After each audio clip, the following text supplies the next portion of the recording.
Okay, here we go. Another vintage cube draft. This is also recorded late at night. I didn't want to wake everyone up, so I am recording voiceover afterwards. Here we go. Starting at the top. Let's. So immediately, Soul Ring. Of course, Soul Ring is the pick here. No other choice to do. I mean, Raman is decent. Bazaar, but you really don't want to first pick Bazaar. Sphinx is a tinker and like reanimate target, but not first pick. Maybe Zell's Conscripts if you really want to go Kiki Jiki into things. I will. 1 second.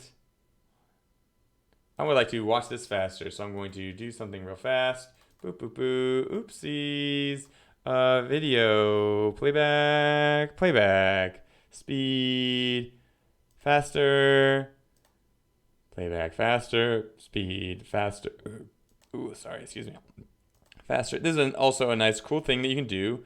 With the, I'll do 3K for this draft. Here we go, and full screen, and we're back. Great. That's first pick. Is Soul Ring. So Soul Ring, I'm kind of open to anything. You can be aggressive with Soul Ring and look for like 4-drop Planeswalkers or like Hellrider and stuff. Tinker, control decks. Storm wants Soul Ring because it still gives them mana even when they're storming off. So here, the first pick cards like Manamorphose if you're going Storm or Brain Freeze. Brain Freeze will come back around. Sylvan Library, definitely a high pick. Dismember is up there. And maybe Pian and Kieran or the Plateau. Snapcaster and Shallow, not really second picks, but Fractured Identity is amazing. All the Glass Cannon decks that I use, usually Fractured Identity takes the Glass Cannon thing I've shot out and turns it around. So right here, there's a lot of first picks. There's Elvis Mystic, any 1 mana dork is good for the green. Animate Dead, Watery Grave, Mana Tithe even, Student of Warfare, Sulfuric Vortex, a lot of heavy hitters, and of course Glen Elendra and Ancient and Ancestral Visions. So I'm debating here between the Ancestral and the Glen Elendra, and I'm like, I want to go more value, and I think I go Glen Elendra because there's so many Glass Cannon decks I play where Glen Elendra it's just good game, because I need to play spells, and it shuts down the next 2 of them, I'm dead. So this next pick here, so many good picks. Imperial Seal would usually be my go-to almost no matter what. I'm not playing black, though. Mystical Tutor is the next best thing. It gives me 2 copies of this Fractured Identity. Other than that, Inferno Titan is great. Bayou is great. Showdown of the Skulls is actually surprisingly amazing in an aggressive deck. And Finale of Devastation lets you use your library as a resource. So I'm a big fan of that. But I picked Mystical Tutor. It's a great card. Right now I'm thinking I'm going to go into blue-white. I kind of hate it because I don't really like blue-white as an archetype just because it tends to be more reactive than active. So here, there's not really anything for me. There's Looter, which is like, bleh. Or there's the new Kasima. And I'm like, maybe Kasima will be good against, I forget which one I picked first. Kasima will be good against aggressive decks because it's 2/4, and then kind of against other slow decks. It is card advantage, so it is a good mix of things, but right now I'm like, I'll try it, but I don't think I do. Here, the only thing for me really is Frost Titan. I could get the Eidolon to hate against other Planeswalkers, but if I see Planeswalkers for this deck, I'm probably going to grab them, so I don't want one of my own. I mean, I guess it's only opponents. Never mind, I am incorrect. So I still grab Frost Titan, so I have some sort of, big finisher to this control deck. The problem with control decks, if you just have small value creatures, is sometimes you just can't close the game out. Other good cards in here. Faithless Looting, I put in so many decks. I love Faithless Looting in Vintage Cube. Activates Reanimate.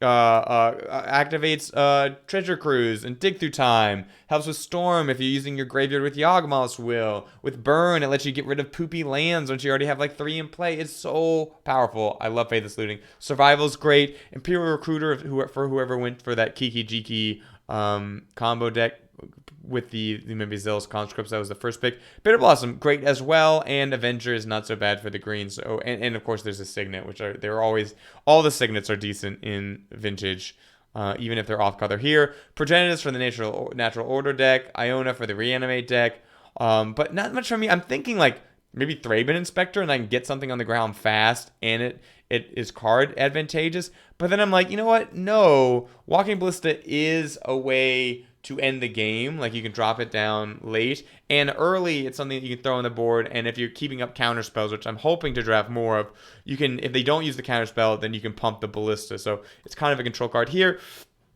Thoughtseize is amazing. Raphaelis is amazing. So many strong, like, so many. There are more strong picks like in this pack than there, I think, or there were in my pack one. I'm debating now because, like, do I want Lotus Petal and just like go crazy? But I'm going for more value cards. I don't have many cards that give me a lot of card draw other than Kasima, but that's slow, and so I don't really want a Lotus Petal that gives me 1 mana at the cost of cards.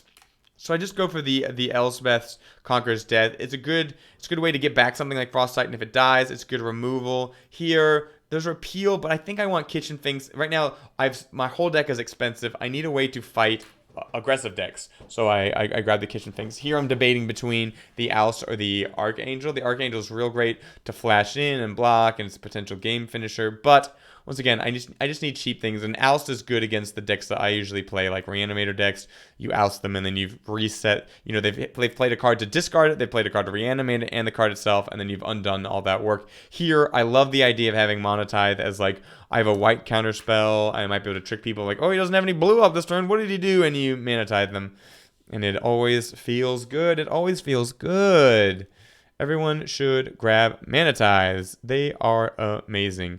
And then I grab Lapse of Certainty just as, like, no, I'll take another one. That's the other one that people would not expect. Here, nothing really for me. I take the Fiona Shaman. Like, maybe if I'm splashing green, I can use it to get, like, my Glenalendra, etc. Bitter Blossom in case I do black. And then, of course, empty the warrant. So here, of course, it's Ancestral, but let's talk about the other cards. Workshop is so hard to make work in Cube. At most, you usually have, like, even if you go, there are times I've gone for the artifact deck and still only had like 10 good artifacts after drafting. Mishra's Workshop is good, but it's hard to pay off. Oko is amazing. Battlesphere is a good pick. Mana Leak. But I mean, you have to go with Ancestral, especially because I have the Mystical Tutors, so there's a way to get it, even though that's really using 2 cards to draw 3 cards.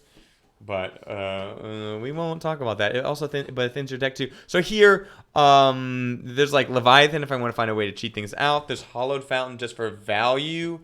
There's 2 Signets that are slightly off color. There's Land Tax, which I like, but will definitely come around. I just go for Corrosive Portal because I need more card advantage in this control deck, and I really don't have anything yet. Like, I don't have a way to get consistent card advantage, and I need it if I'm going to have one for one answers here. Ulamog is amazing. Oblivion Stone is a great control. As far as for other decks, Sower is good. Splinter's good. Woodfall, Primus is good. Wooded Foothills is good. Avalanche Ladder is decent. I was almost thinking about Oblivion Stone. This is a stacked pack. Stacked pack. I won't give it back. There's nothing that it lacks. Here, there's like Shark Typhoon against other control decks. There's Geist of St. Trav, which I'm also like, woo. But then Path is just so strong as removal. And then for other decks, Light Up the Stage is good. Beast Within's great. The Monolith is amazing. Kiki Jiki, of course, is a combo. But yeah, I just take Path here. Here I'm like, maybe I need some fast mana. Now that I have both the Ancestral Recall and the Corrosive Portal, maybe I can burn some cards for some tempo to like get out this Frost Titan earlier, etc., etc. So I just go for the Lotus Bloom. Phantasmal Image is great, but it's not the best in my deck. And I don't like a card that you're depending on your opponent to play something good, so then you can copy that something good. It's just, So now I grab Dig Through Time. I'm thinking like I'm gonna put a bunch of small instants and sorceries in my graveyard. Then I'll have Dig Through Time late game to really find what I need and hopefully close the game out. My deck is still expensive. Like, it does things on turn 1, but it does a lot of the things on turn 1 drops are reactive things. Oust, Path, Mana Tithe. And so, like, if my opponent isn't doing anything, I'm not doing anything. Here, there's like Time Spiral, but I can't burn through my hand super fast. I don't have a tempo outlet. So I just go for Cloudscape. It's something to do on turn 2. It's really good against a lot of decks, especially Reanimator, all the decks that I like to play. And it is a way to like get value and close the game, or at least slow my opponent down, so I can maybe drop a Frost Titan into an emptier board. Here, I'm not gonna grab a sword. I don't have enough creatures. I just go for commit to memory as both like extra control and maybe a way to reset the game. Condemn, I don't like the most as a way to get rid of your opponent's creatures, because it is dependent on when you can do it. So I just grab Containment Priest as hate. And then finally, I love land tax as a sideboard card. You sideboard it in when you are on the draw. Otherwise, you do not have it in your deck. When you're in the draw, if you play a turn 1 land tax, it gets into this great sub game of just like, hey, we're chilling. And if you can craft your hand, if you can afford to, it's good. Here, I grab the O Stone. It's great to have some sort of board wipe. I don't have that yet. I get the Geist back. That's great. Revelark, not usually my favorite, but here I have a lot of 2-drops. You know, I have Containment Priest, I have the Geist, Kasima, Glenalendra, the Riftwing. So there's a lot of ways I can find value off that Revelark. Although it tends to be too clunky for me. I mean, it is pretty clunky a lot of the times, and you do need to have 2-drops in your graveyard for it to pay off. Otherwise, it's just an overly 5 mana for a 4/3, like I would see that in Call Time Limited and be like, oh, okay, that's decent. Here I get another sort of must pick in Mox Pearl. It's an on color Mox, which is pretty fortuitous. I would have loved Spell Pierce. Other than that, not much for me in this pack. Like Gush I like, but not in a deck that I'm playing slowly, because the 2 island sub cost is it's probably gonna hurt too much. Sundering Titan and Elish cost too much. And like I'm not splashing green with the breeding pool. Natural Lure is amazing. Sundering, yeah. Not that much amazing in this pack. Lands are good, but yeah, I grab the Mox Pearl. You kind of have to. Great. So now I have 3 pieces of power, Pearl Ring, Recall. So the deck is strong. I have Fractured Identity. Okay, here.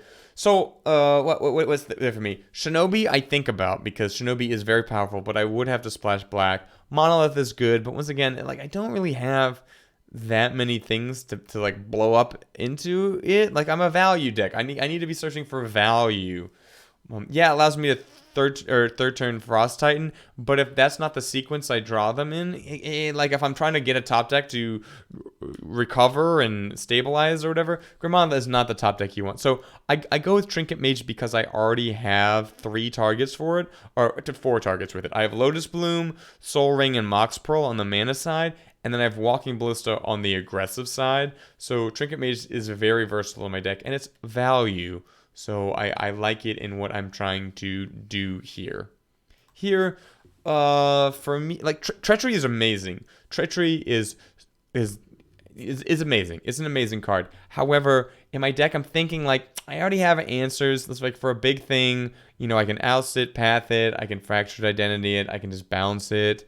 I keep it locked down with Frost Titan. I really need a way to find what I need, because some decks, Oust and Path will be very important. Other decks, they're not going to be important. I'm going to want to find other things. So I take the Ponder as more cheap things to do and to find my specific answers at specific times. Here, Charter Course is definitely tempting, but it's just Vendilion. It's a good, cheap-ish thing that lets me make sure my opponent's hand isn't too terrible. It's a way to potentially deal some damage and maybe close the game out if I'm really lucky, or get them down where a Geist or a Walking Ballista or Frost Titan is within striking distance. It's also something you can flash in and assault a creature. So here, Faith's Fetters is amazing, but I'd rather have Control Magic. Can completely turn the game against a Reanimate, an aggressive deck. It's just really good, and I was kind of feeling FOMO for having not been able to pick that Treachery because of the Ponder. But now once again, I can Ponder now into a Treachery effect with Control Magic. So I have a lot of things that my deck can do, sort of, one of situational answers here. Metamorph is good, but same thing with the Phantasmal Image is like, I don't want to depend on my opponent. Like if you play against a Storm deck, it's kind of a dead card. So this code's like too expensive, so it's Caracas. It doesn't take up a slot. I almost am out of playable slots. It is very good against many decks, and it's on color.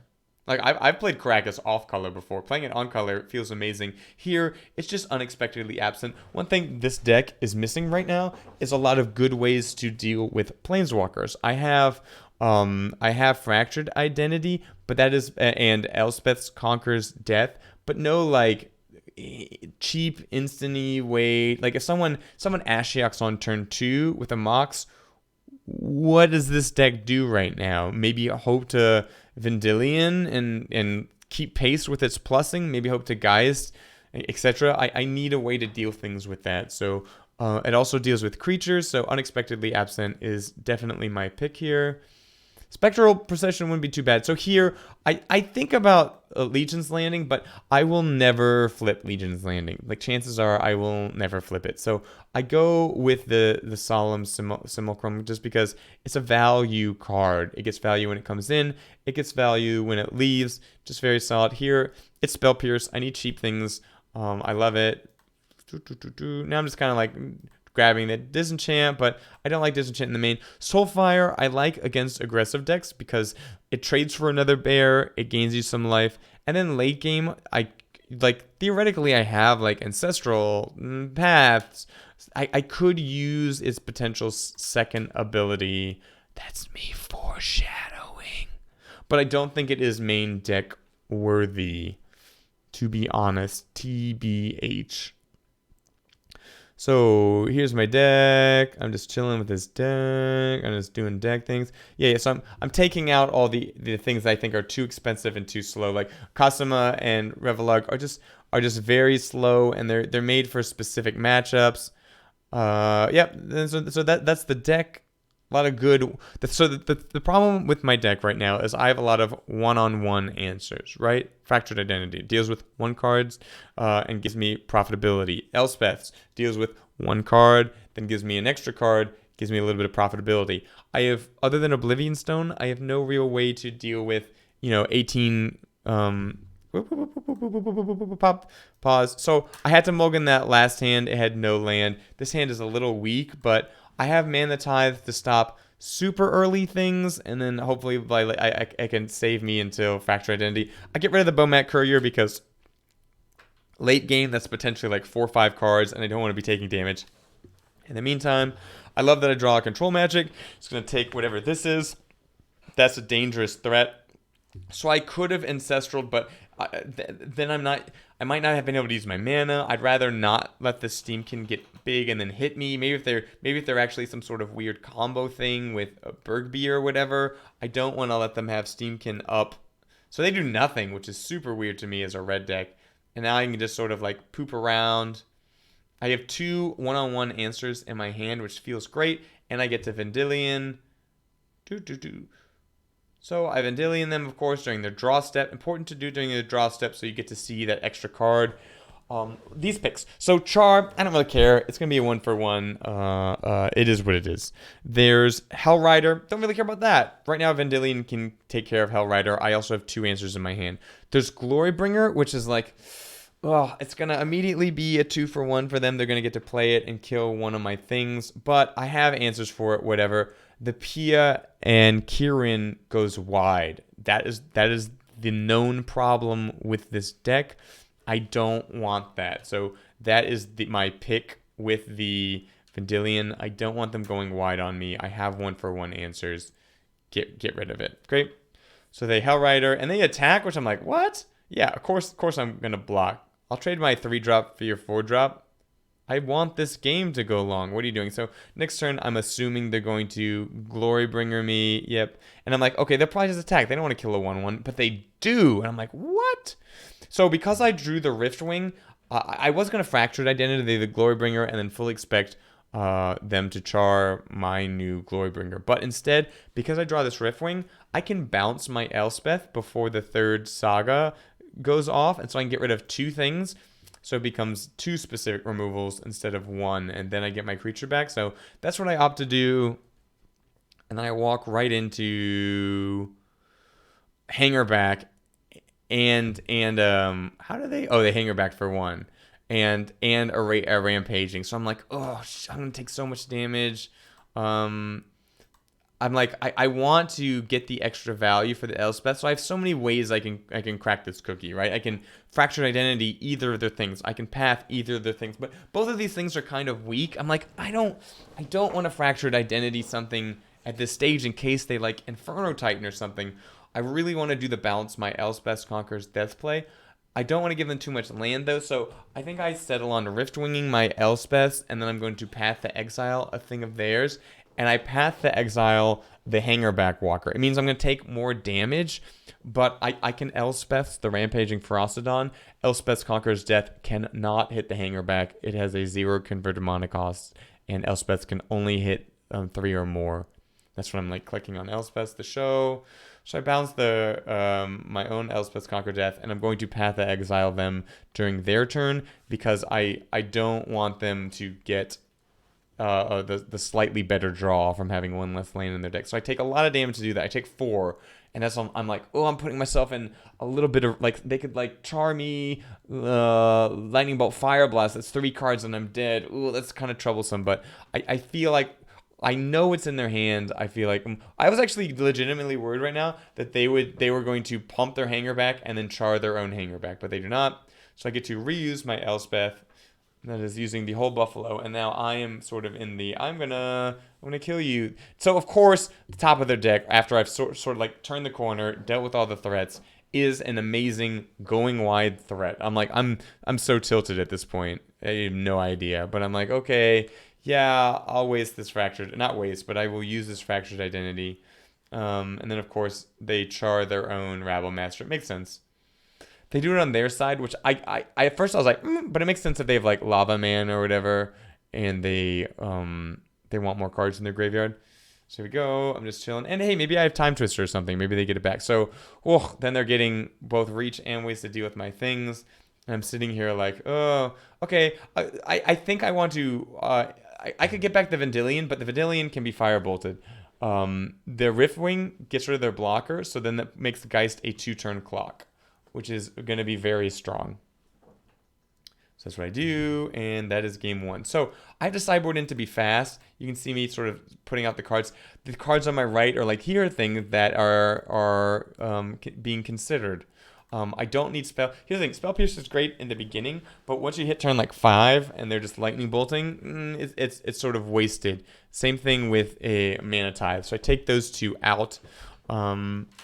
And now I'm like, what else do I want to take out? What else do I want to take out? I put in Soulfire Grandmaster. It has lifelink. I put in Alice. It's early. Get rid of the Lotus Bloom. It gives me tempo, but it gives me tempo sort of later. And I expecting the game to go decently long, and I want value. So I put in the Revenlark. It'll get back a lot of value. Get out Vendilion because like I'm imagining most of their cards are relatively medium powered. And Vendilion is a 3/1, so it dies really fast. I throw in the Oblivion Stone, so I have something to do in case, like, the Rabble Man gets out of hand, or they key in Kieran, etc., etc. So, first turn Goblin Guide, I'm like, oh, great, I'm going to have to Path this Goblin Guide. Luckily, I draw Oust. Bye-bye, Goblin Guide. Then they Dire Fleet, and I'm like, oh, thank goodness they didn't do that after I had Ancestral Recall. That could have been bad. So now I have this Grandmaster. And then I'm like, okay, what are we going to do? They tackle the 2/2. They leave their first strike back, I imagine, because what they don't want to do is attack me for 4. Then I attack them for 2 and lifelink. Joke's on them. I'm going to trade. Yes, late game, the Soulfire can do crazy things with like pathing. But I just need to survive late game. So I draw my Ancestral. Feel really good about that. Play the Azorius Signet, and now I have both Path and Ancestral up if I need it. I'm not going to Path. So they are now they missed a land drop. I really don't want to Path and give it to him. So I'm going to try everything I can to prevent that eventuality. So I Ancestral Recall. I'm just chilling. There is a thought to like unexpectedly absent their 2/1 to sort of like make sure they're not drawing another card, another land, like it stalls them another turn. But I just played Ancestral Recall, and if I do that, then they get to Ancestral Recall. So I'm like, oh, now I got to play around this weird situation I put myself in. Otherwise, if I didn't have Ancestral in my graveyard, 100% I would unexpectedly absent this the dire fleet for 0 and make them draw it again so that they were not getting lands. Instead, hey, I have this value play with this Trinket Mage. I can leave my Mystical Tutor up so I can get. So I'm thinking like, ooh, I could get speed things, but I don't really need. I have six mana. I have the resources I need as far as mana. I get the Walking Ballista because right now, it can probably shoot some of the creatures. It can slowly, get bigger and bigger over time. I'm not gonna play it for 1. Now they play rampaging, rampaging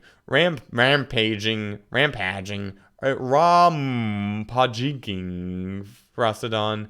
That is strong enough where I'm like, okay, now maybe I do. I'm looking at instants and sorceries I can get. Of course, Fractured Identity is the most powerful thing in my deck. That's what I'm going to get. And then I'm like, do I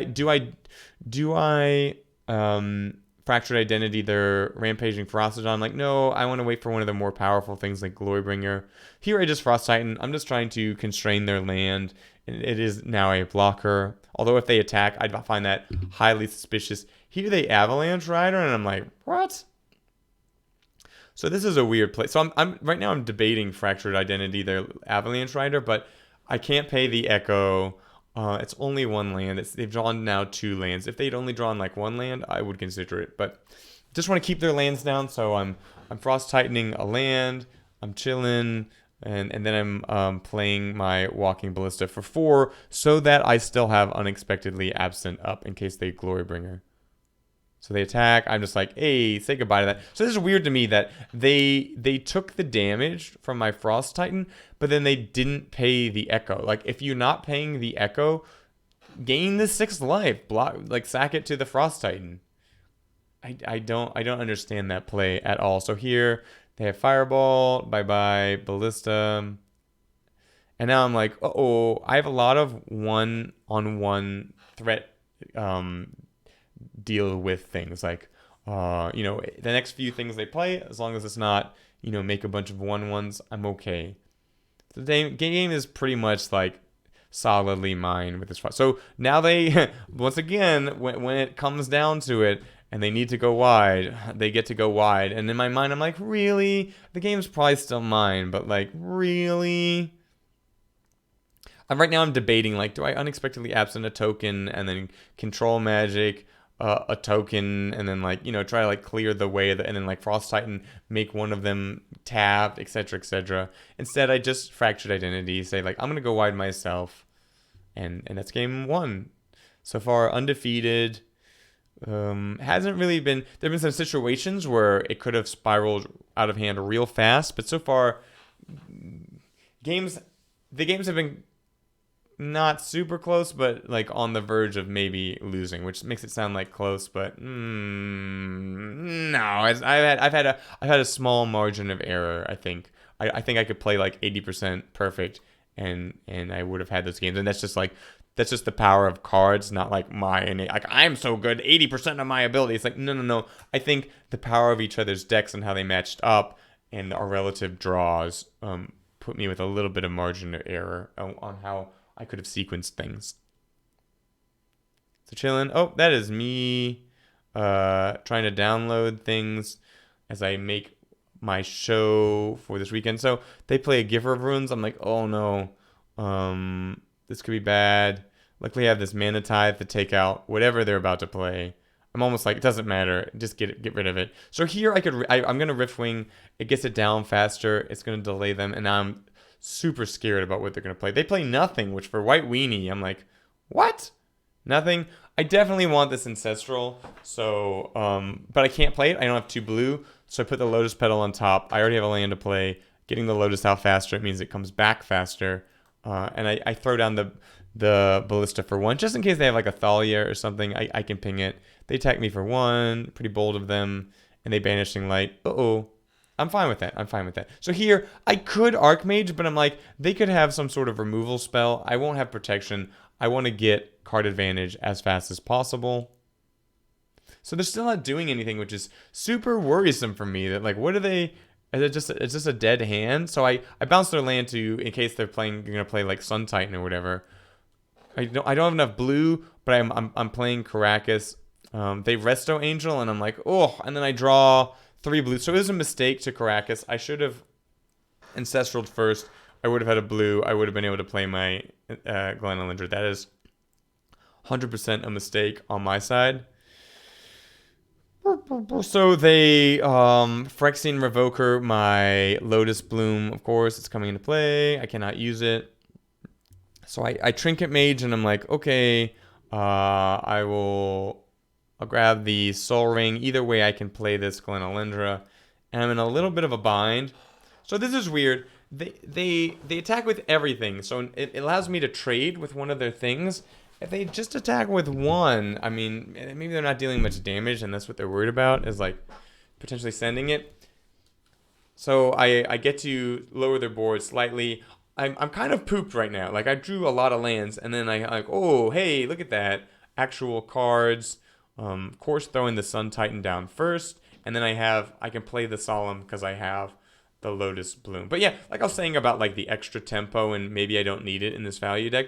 I didn't really need to drop Solemn this turn. So like Lotus Bloom is helpful, but in the long scheme of things, like meh. And that's what I was saying is like I made that mistake earlier about the Karakas turn where I played the Karakas instead of Karakas instead of Ancestraling first and playing an island.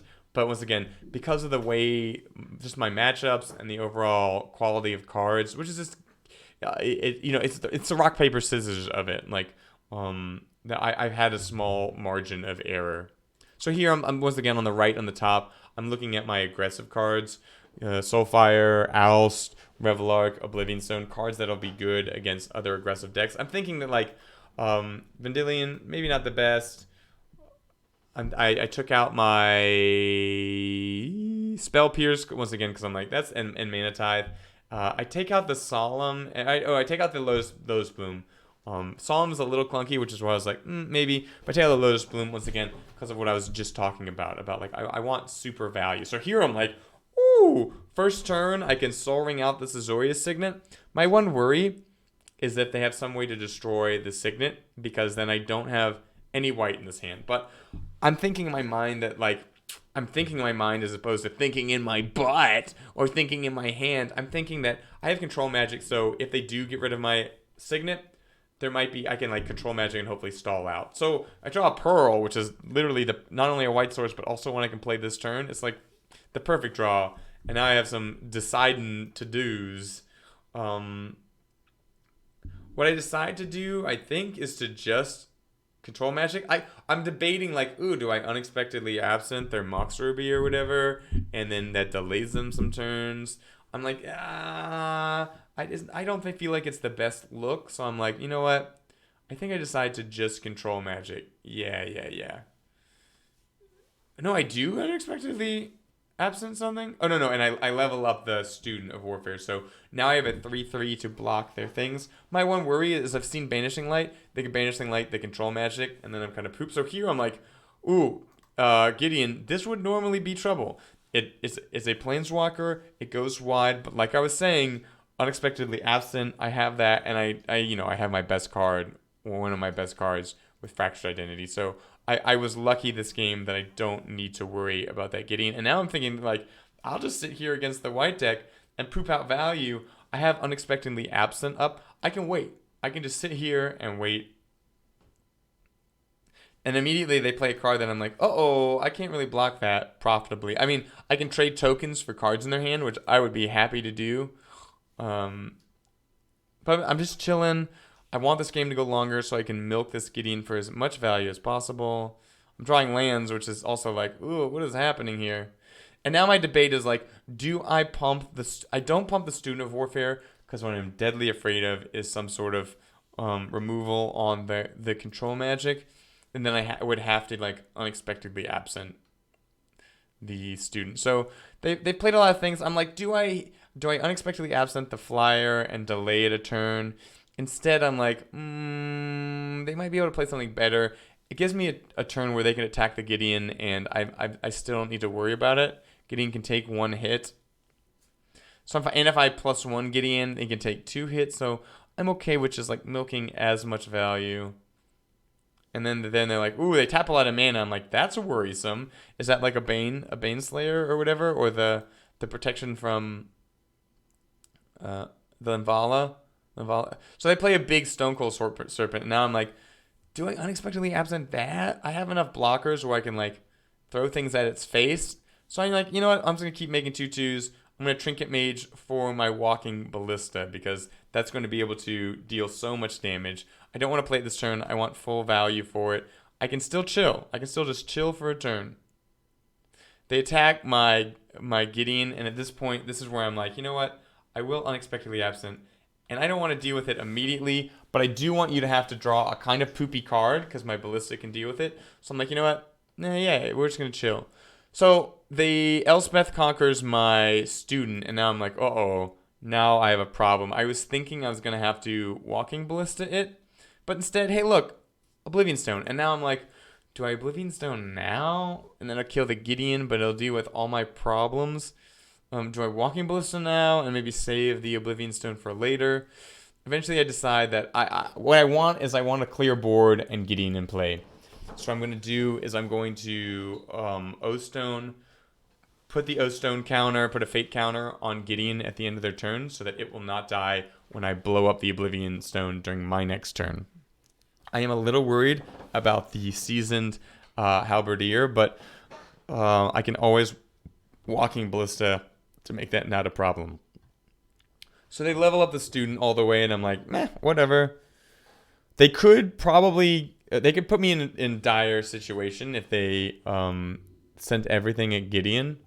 But I could also just like let it hit and then go everything back at them. So they're in a little bit of a tricky position. They send everything at Gideon, and now I'm like, how do I block? How do I block this and still keep Gideon? I'll let you... There is a way. You can figure this out now if you want to pause and see how you would block. But this is how I block. Gideon can take one from the stone coil. So I double block that. I chump block the student. And I keep my Geist alive because it's the thing that can deal the most damage. They just let their 3/1 die. And they play another creature land. And I'm like, creature land? Ugh, that's poop. That's something that survives this Oblivion Stone. So good on them. I think I'll attack. I'll get the damage in while I can. Now I'm gonna blow the stone, make a 2/2, and now I have 2 blockers, one for each man land of theirs. Then they play the Banishing Light, and I'm like, oh well, there goes Gideon. But I attack. So they can make this Mistress Factory a 3/3. Technically, they could have done the same thing to the Mutavault because it is every creature, and if they really wanted to do this 3/3 thing, they should have done it to the Mutavault first so that they have Mistress Factory afterwards. So they get to keep their land, but then now I get to ping it. And now we're just sitting here, me with a little bit of a better board state. Now I have, once again, another 1 removal, and then slowly I can make my Ballista bigger, and then it'll be inevitable. So they path it, and I'm like, here's the thing. Do you ping them for the whole amount, or do you let them the path trigger with your last +1/+1 counter, so you do get a land? I'll say what I do. I opt to get a land. I think this game's gonna go a little bit longer. I want just as many my deck to be as thinned as possible for the next like 5 draws. If your deck is thinned of 1 land for 1 draw, the odds don't change much. But if it's thin for like six draws, it changes a lot. And now I'm like, oh, they're going wide again. Why do my opponents keep drawing going wide cards right when they need them? It's like, ugh. I'm getting so tilted. Of course, I get Ancestral. I play Ancestral. And now I'm like, ooh, Soulfire. I can actually use Soulfire's ability and have this be a permanent oust. This oust can be a forever oust. So I use the Soulfire like an idiot, and then I think, oh no, the Wingmare, and I don't want to just burn the oust. So now I've just done that for nothing. They're chilling, and now luckily I have a card that I can. So I'm like, ooh, do I save the Elspeth Conqueror's Death or do I use it? I do use it. I want to be able to A, not take so much flying damage, and B, get something back. And then of course now my opponent has Resto Angel, and I'm like, oh no, I'm gonna die. I'm gonna be in such a strong board position, and I'm gonna die. I'm hating life. I'm getting tilted like a mofo. So I go down to 5 life. Oof. Luckily, I draw Kitchen Sphinx, which is exactly when I needed it. Now I'm like, I'm going to make this oust work. I take care of their angel. It's the thing I can't block, and it's dealing me the most damage. I don't like it. Like I just pointed the Blade Slicer. I don't like it because they can bounce the Blade Splicer when they redraw it, and then they get another 3/3. But that's a problem for me for another turn. So I'm like, okay, I'll chill for a second. The longer this game goes, the more I get to just go oust, oust, oust, oust, oust, oust, oust. So that's sort of what I'm building to. Here, I grab the Geist because it might put them in a position where they are forced to block, and then I can trade for some things. So I get rid of their 3/3 so I can attack. I attack with the Kitchen Sphinx first. Please tell me I attack first. No. I get rid of their Blade Slicer so I can definitely attack, and so that the Blade Slicer isn't in play when they draw the angel. So now I know that they've drawn the angel. It's been 2 turns, and then I'm like, okay. But I have them in a weird situation in that the Geist is a 3/3, and they sort of need to do something about it. So I oust before combat to see if they're going to angel. They don't. Right? No. They need to draw 1 more for the angel. No. Yeah, here comes the angel right here. Yeah. I don't know why they didn't. I mean, maybe they're thinking that if they angel in response, then I just oust their angel and they don't get to eat my guys. So I'm like, oh no, they ate my guys. But I get to Revelark. I'm fine here. Yeah, and then they concede. So once again, hard-fought games. My opponents have been drawing. I mean, once again, I can't complain. I've been drawing pretty perfectly, but they've been drawing their go wide cards just when they need it, and I've still been winning. So that sort of shows that the rock paper scissors matchup style has favored me. My deck's pretty powerful for what it is, and the matchup's been good, and I've been playing decently well. Not amazingly. I've made probably at least one could be game losing a play each match. So luckily I've still managed to win. This is a great hand. I get to Mana Tithe something early, then hopefully Vendilion something aggressive later, like something that's like a late game win. I'm like, oh boy. So here I'm like, I'll save the mana. It's still early in the game. Once it's turned 7, Mana Tithe is worthless. So you need to really find an out. And then the Demir Signet, and I'm like, oh, that would have been a perfect thing to Mana Tithe. So now I'm just chilling. I can both Vendilion and Mana Tithe, but I opt for the portal. My opponent's tapped out. They're playing maybe control, and I'm like, okay, I'll use this opportunity to get as much value as I can. And now they play Worn Power Stone, and noticeably they don't play a land. So even though I just put emphasis on it, which will bias you, what would you do in this situation? You have Vendilion, a Mana Tithe, and Unexpectedly Absent, and of course 2 more cards that are about to come up. Great. What would you do? What I opt for is I Unexpectedly Absent. I've tapped too many mana. I'm going to Unexpectedly Absent for 0, so I know what they're drawing, and if they go for the Power Stone again, I'm going to counter it. So I go for that. I leave a mana up, and then I Walking Ballista. And yes, I could have waited to Walking Ballista for more, but I want something on the board because if this is a control magic, if this is a control magic, if this is a control match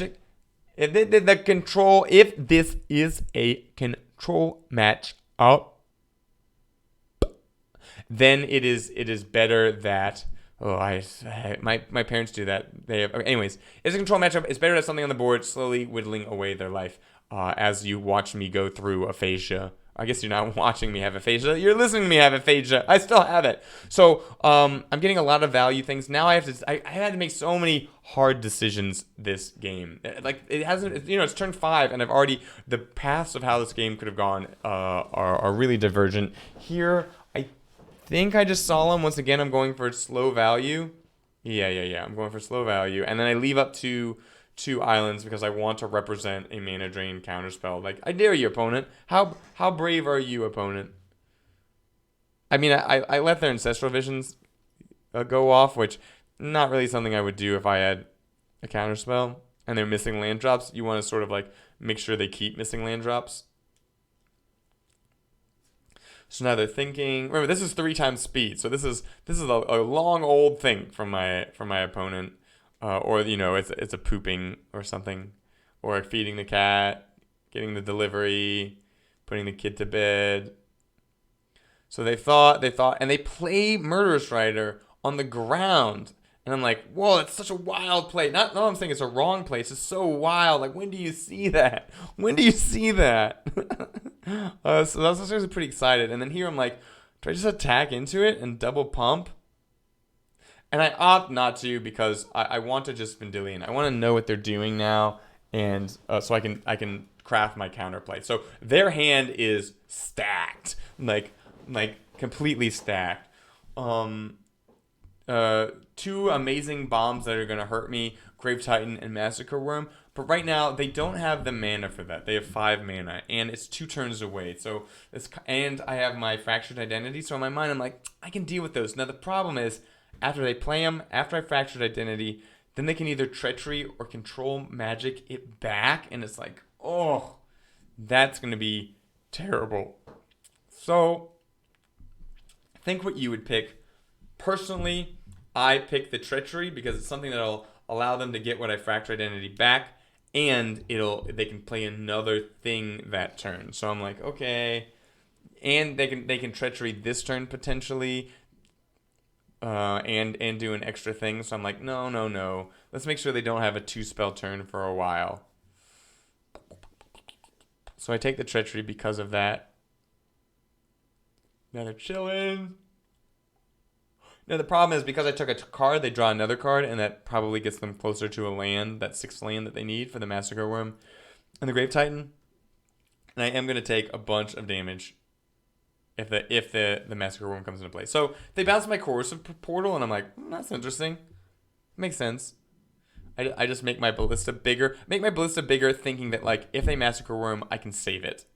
And then long run, the bigger it is, the better. So I could have attacked here with the Vendilion. I'm thinking like, oh, I can block their Riftwing if they don't Massacre Worm.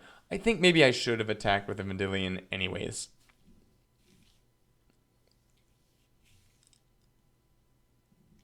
So, here we go.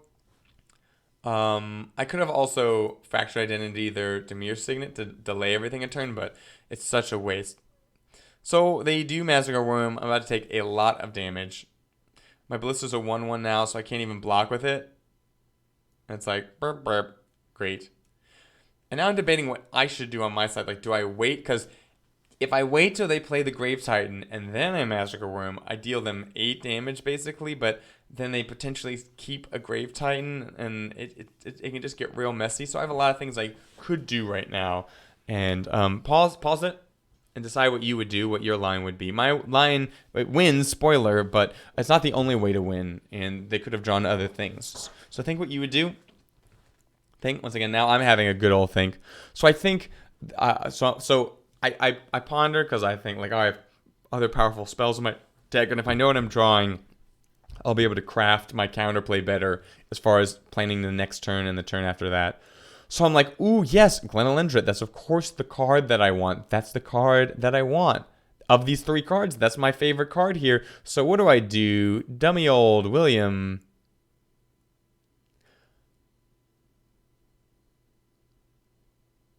Clicks on it first. And throws it on top of my library. So now it's the last card I'm going to draw with this Ponder. And I'm like, oh no, I even pause here and like I'm saying like, dummy William, you dummy. So I decide, you know what, I'll just get the Trinket Mage. I'll use the Trinket Mage to shuffle my library. It'll thin out my deck. It'll give me a little bit more resources. Like, oh, I really wanted that Glenelendra, but hey, what can you do?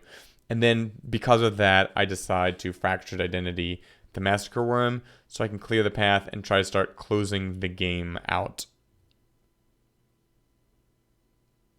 I'm thinking, like, I can do this, clear their board. And you're like, how do you clear the board? They have a Murderous Rider. Well, I can ping it for 1.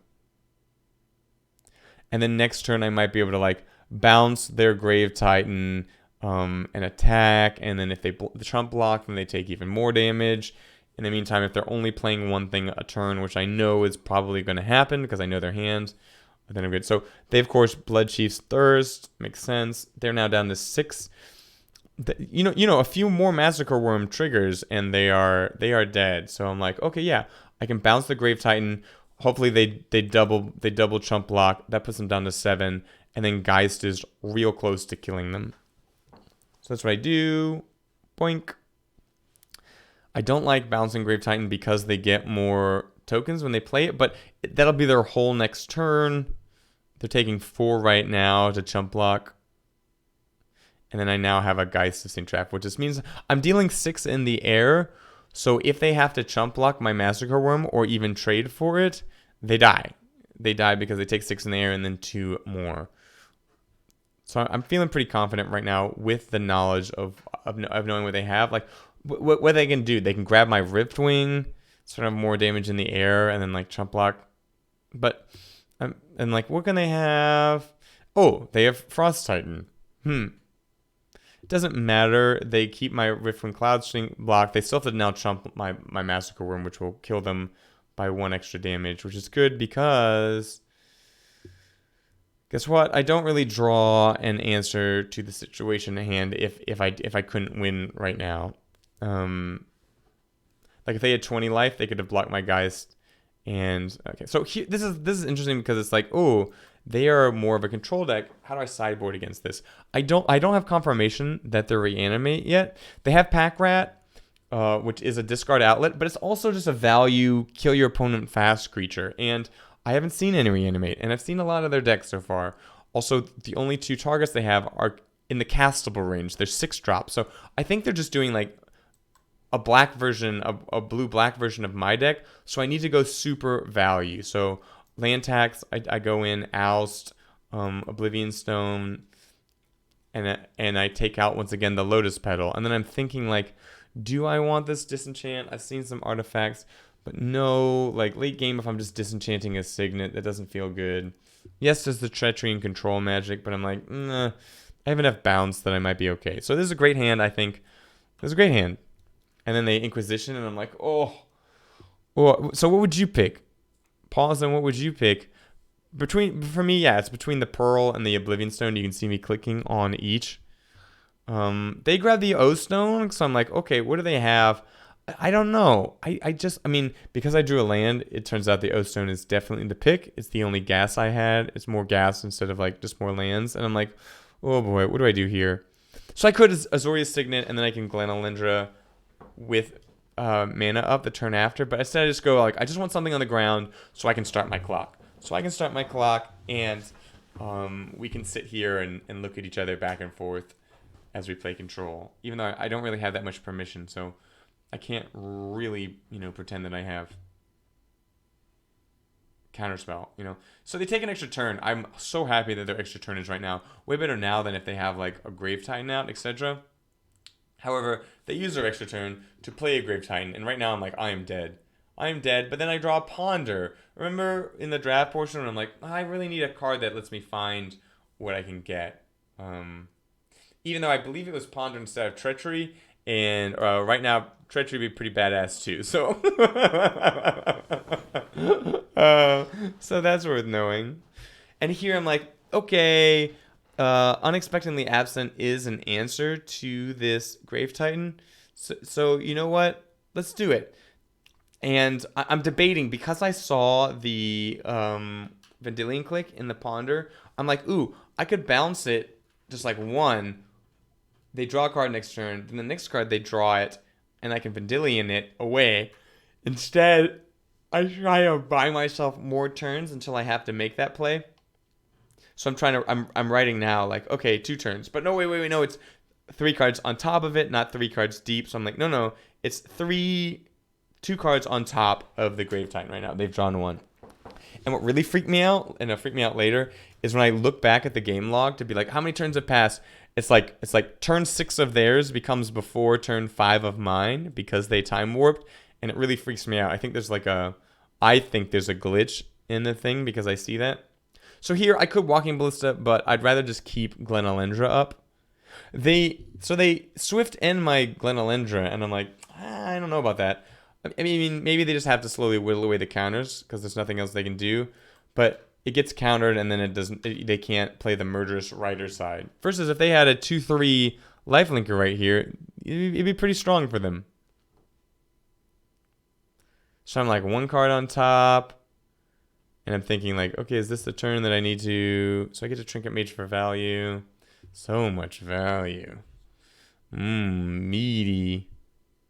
Attack. And this is where I'm like, okay, how many turns have gone by? Let me double check so that I know that I'm not drawing the Titan this turn. It's like turn 5, me. I scroll up and it's turn 6, them. And I'm so confused. I'm like, what is happening? Did I scroll past it? And then I remember, time warp. Yes, that is just how the game log deals with time warp. Now during their, I don't Vendilion because I want to Vendilion the turn that they Titan. So I just chill. I just sit here and I'm chill. No worries. They attack me. I'm fine with that. So now I'm like, oh, I could Frost Titan, but I really don't want them to Grave Titan. That would be absolutely terrible. So instead, I'm going to Ballista for 2, thinking that if I have to Vendilion, then I still have mana to Vendilion and what? Oh, I have 8 mana. Yeah. Because of the so I Ballista. They have Counterspell in the form of Venser, and I'm like, but that's okay. That's okay because now I Vendilion them. They mana leak that. I burn that because I know I will be grabbing their Grave Titan. And then I've gotten rid of the Grave Titan, hoping that I haven't just given them a Massacre Worm. But, it's a random average card in their deck, so I'm not too worried. And they play a Riftwing, which, on the power scale, not the most powerful. They get back their Counterspell thing, and I'm like, I understand that, but now I get to play my Frost Titan. I'm so glad I didn't play the Frost Titan the turn before. The mana leak would have mean I would have had to use my Glenalendra, and they would have gotten their Grave Titan as well. So now they have, Venser versus my Frost Titan. They're entire straights in that they do not have much life. And this Walking Ballista is about to end them. So I think, like, you know what? I can just chill. I'm going to attack. Tap the Creaking Tar Pit because it is a blocker that they have. And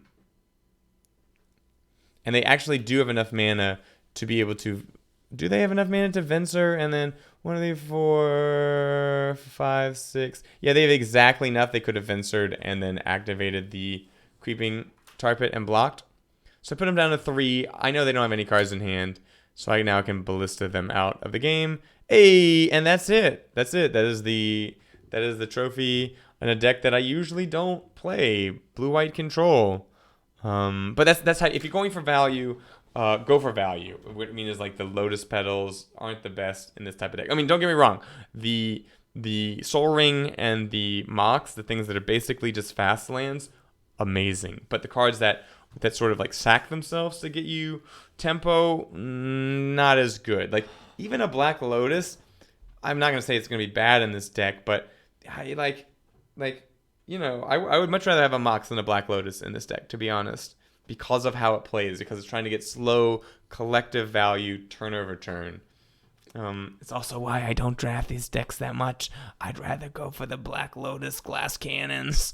So, hey, thank you. Like, comment, subscribe. There will always be more. And later today, I will be playing the Magic Arena Open. Bye!